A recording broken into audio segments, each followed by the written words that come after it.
नमस्कार, मैं हूं आपके साथ कविता राणा। 1962, 1967 और 1975 इतिहास के पन्नों में दर्ज ये वो साल हैं जब भारत चीन के बीच की टकराव ने युद्ध का रूप लिया। दोनों मुल्कों की सेना आपस में भिड़ी और जवान शहीद हुए। भारत के पड़ोसी मुल्क चीन से दुनिया के ज्यादातर देश त्रस्त हैं। शुरुआत से बीजिंग की विस्तारवादी नीतियां और आक्रामकता ने उसके पड़ोसी मुल्कों को परेशान किया, और जो कि चीन से भारत की सरहदें मिलती हैं, इसलिए भारत को भी चीन ने कभी नहीं बख्शा। कभी डोकलाम विवाद, कभी सीमा विवाद, तो कभी भारत के अन्य पड़ोसी मुल्कों पर अपना कब्जा जमाना। चीनी अखबार ग्लोबल टाइम्स में भारत विरोधी धमकियां, तो वहीं 1962 का युद्ध याद दिला देना। हमेशा से चीन यही करता आया है, लेकिन इस बार जब गलवान घाटी में हिंसक झड़प हुई, भारत के 20 जवान शहीद हुए, जिसके चलते दोनों मुल्कों के बीच युद्ध जैसे हालात पैदा हो गए। चीनी मीडिया एलएसी के पास गलवान घाटी को अपना बताने लगी और भारत को इस इलाके से दूर रहने की धमकी देने लगी। नतीजतन भारत में चीनी कंपनियां और सामानों को बैन करने की मांग उठी। मोदी सरकार ने भी देश की सुरक्षा का हवाला देते हुए 59 चीनी ऐप्स को बैन कर दिया। अभी भी दोनों मुल्कों के बीच तनातनी जारी है, और ऊपर से भारत के साथ खड़े होने वाले देश अमेरिका से लेकर ऑस्ट्रेलिया और जापान चीन को मुंहतोड़ जवाब देने की धमकी दे चुके हैं।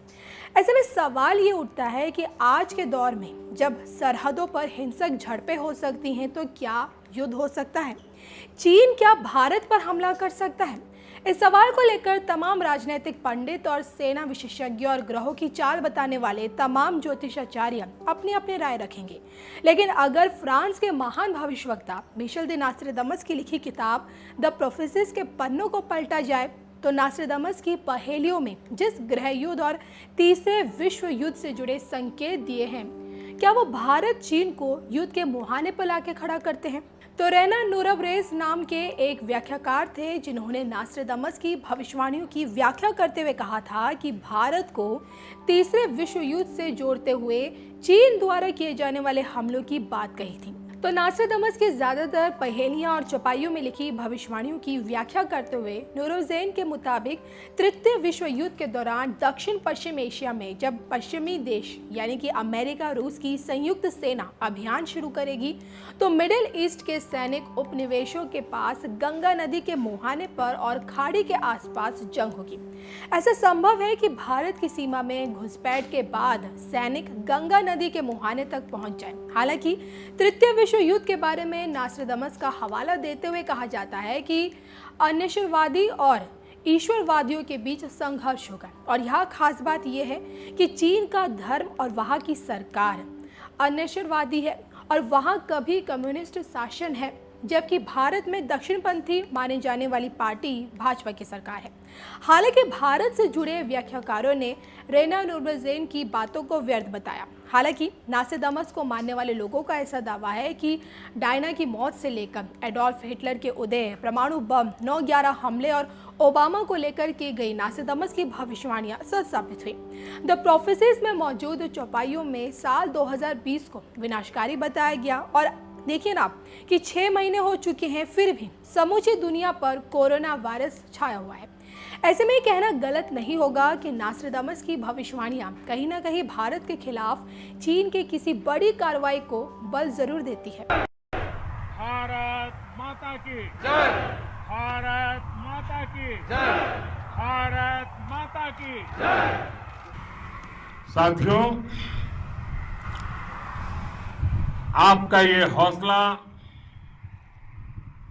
आपका शौर्य और मां भारती के मान सम्मान की रक्षा के लिए आपका समर्पण अतुलनीय है। आपकी जीवटता भी दुनिया में किसी से भी कम नहीं है।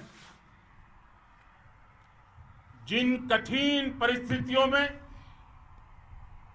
जिस ऊंचाई पर आप मां भारती की ढाल बन करके उसकी रक्षा करते हैं, उसकी सेवा करते हैं, उसका मुकाबला पूरे विश्व में कोई नहीं कर सकता है। आपका साहस उस ऊंचाई से भी ऊंचा है जहां आप तैनात हैं। आपका निश्चय उस घाटी से भी सख्त है जिसको रोज आप अपने कदमों से नापते हैं। आपकी भुजाएं उन चट्टानों जैसी मजबूत है जो आपके इर्द गिर्द खड़ी है। आपकी इच्छा शक्ति आसपास के पर्वतों जितनी अटल है।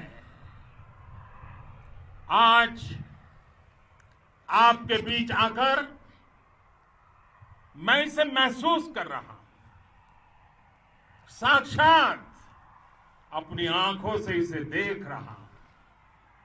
साथियों, जब देश की रक्षा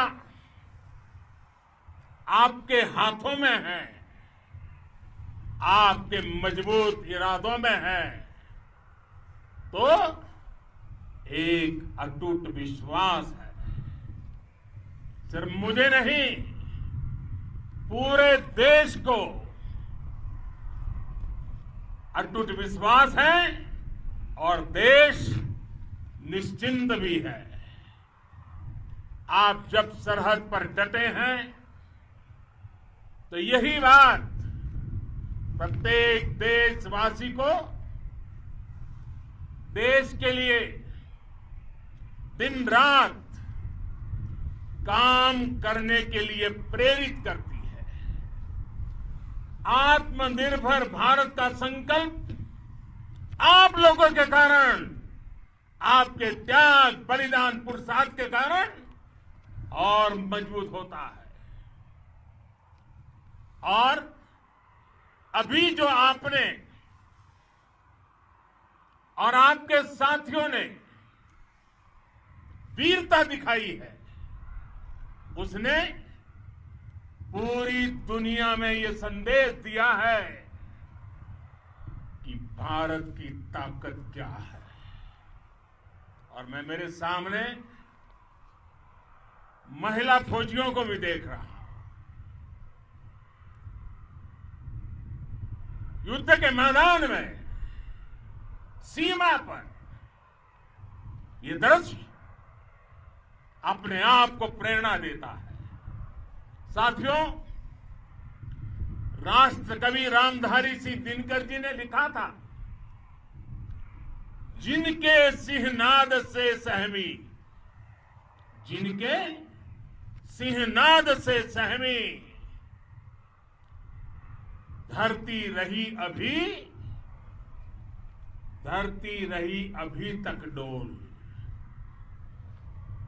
कलम आज उनकी जय बोल, कलम आज उनकी जय बोल। तो मैं आज अपनी वाणी से आपकी जय बोलता हूं, आपका अभिनंदन करता हूं। मैं गलवान घाटी में शहीद हुए अपने वीर जवानों को भी पुनः श्रद्धांजलि अर्पित करता हूं। इनमें पूरब से, पश्चिम से, उत्तर से, दक्षिण से, देश के हर कोने के वीर अपना शौर्य दिखाते थे। उनके पराक्रम, उनके सिंहनाद से धरती अब भी उनका जयकारा कर रही है। आज हर देशवासी का सिर आपके सामने, अपने देश के वीर सैनिकों के सामने आदरपूर्वक नतमस्तक होकर के नमन करता है।